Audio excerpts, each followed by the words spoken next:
Now, coming up, after a small boat migrant arrives at Dover with stab wounds, have we imported foreign criminals to the UK? But first, I speak to the victim who had his thumb bitten clean off by a Deliveroo rider. It was just 10 days before Christmas, and what began as a normal Saturday night takeaway for Stephen Jenkinson ended in a vicious roadside attack. The 36-year-old had ordered a pizza, which arrived at the wrong location.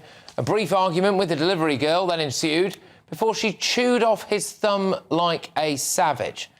Well, Jennifer Roscha has now pleaded guilty to causing grievous bodily harm and could face jail when sentenced in May. What makes matters worse, though, is that she was not actually employed by Deliveroo, but had been working as a substitute rider using someone else's account. Stephen, meanwhile, well, life has never been the same since. He joins me now. Stephen, thank you very, very much. What happened? Well, so I'd just gone back to work after paternity leave, having my daughter, and I said to my ex-partner, you know, should we order some food? As you do, you know, there's no food in the house, you've got a brand new baby. And so she ordered a pizza on Deliveroo. I went through the process of, ordering the food, waited for the driver to come. As most know, on a Deliveroo app, it sends you a notification to say the rider has arrived. So I went to the front door, opened the front door, no one was there. Went back to Jessica, I said, there's no one there. Can you just send her a message and find out where she is? So she sent her a message, instantly replied saying, at location of PIN. So I walked back to the front door, opened the front door, nobody there. Went back inside, I said, she's not there. Can I just see on the phone where she actually is? Now, there was a PIN on the app that was about 50 metres up the road. So I made the decision to just go and get the food. So, as you would, it's 7:30 on a cold December night. You just want to eat, you don't want to go to bed. Walked up the road. As I got there, she was standing off her bike. I said to her, I'm from that house, can I have the food, please? And she just launched an attack on me. And as she started to swing punches for me, I just put my arm out like that to keep her at a distance, because the only thought that went through my head at the time was, this is a girl, you're a guy. If you hit her or try and do anything in any way, you're going to get in a lot more trouble than she is. So I kept putting myself at a distance from her, saying, I'm going to call the police, I'm going to call the police.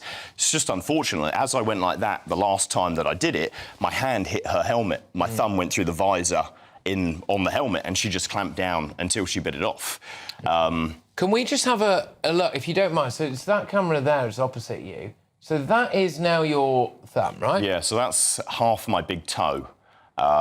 So when I went to the hospital... Just keep it up for us, is that all right? Sorry, Sure. As you talk through it. So that is actually a bit of your big toe? Yeah, so that's the inside of my big toe. So if you look at a big toe, they've now removed the inside of it. So I've just got the outer side of my big toe. Goodness me. To be honest with you, unless you really know, you can't tell. So it's clearly not ideal. You've lost a bit of your big toe and, you've now got a slightly different thumb. But, so what...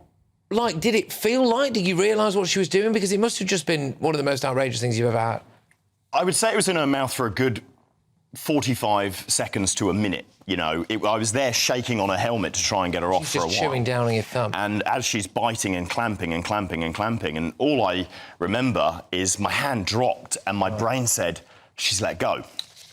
And then I lifted my arm up and sprayed her with blood, because there's an artery in your thumb. So I sprayed her with blood and then realised that half my thumb was missing. There's different layers to this story. Again, so your life, unfortunately, hasn't been the same since, and not just because of your thumb. No, absolutely. I've lost everything because of it. I haven't worked. By trade, I'm a plumber and a gas engineer. I haven't worked. Me and my partner have now separated. I don't get to see her or my daughter.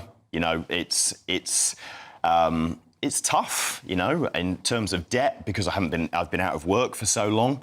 It's a significant sum of money, and Deliveroo basically saying it's not our problem. And this is an important point, because she wasn't a Deliveroo driver, was she? So she had her husband's account. So she wasn't a Deliveroo rider, a registered Deliveroo rider. So Deliveroo obviously didn't know that she was working that night. She thought it was the husband actually doing the jobs. And this is a big problem, isn't it? Because you know, anyone can turn up at your front door, essentially, including, in your case, that is someone who was willing to bite your thumb off. Absolutely. And, you know, there are so many different assault cases, sexual assault cases against Deliveroo riders. There was a case recently where a woman was getting stalked by a Deliveroo rider who was a third party again. Now, that all needs to change. You know, the law needs to change, reform needs to happen. We have the technology to be able to do so in terms of Face ID on your phone. You open your phone with your face, you know, in the same way you should be doing that with picking up food. Right, so I am Joe Bloggs, I am picking up the food. I am Joe Bloggs, I've been, you know, I've had all the relevant police checks and I'm the one delivering the food. So you know that that person has gone through such a stringent process just to be able to have that position, to be picking up your food and dropping it off. And do you think, I mean, do you think that you might be able to go back to work soon as a result? I know it's a very, you know, it's literally a hands-on job, isn't it? From a physical point, it's tough because, for example, things like buttons, even shoelaces, they're so difficult for me these days. So, you know, the amount of times I've tried to do things with copper pipe, with fittings and everything else, because I don't have a lot of feeling and it is a lot more bulky than my original thumb. It's hard to hold those fittings in place. And just quickly, sorry to ask you this, but I think most people, why couldn't they just reattach your thumb?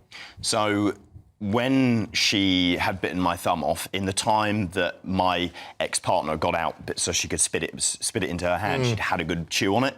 She'd sucked all the blood out of it and she'd had a real go on it. So when it got taken to hospital, they said, there's no way that this can go back on. You can see all the bite marks. Well, look, thank you very much for coming in and for talking to us about it. And hopefully you've highlighted an issue there that gets sorted, certainly when it comes to Deliveroo drivers. And hopefully you get justice as well for what's happened to you. In a statement, Deliveroo said its riders were self-employed, a fact which has been confirmed by UK courts on multiple occasions. They added substitution is and always has been a common feature of self-employment. It's not specific to Deliveroo nor our sector, the Department for Work and Pensions. They also said they couldn't comment on an active case, even though she's pleaded guilty, apparently. They are yet to comment on the general issue of substitution. So, unfortunately for you, at the moment, it looks like you've got a real fire on your hands, Stephen. But thank you very much for coming in. It is much appreciated.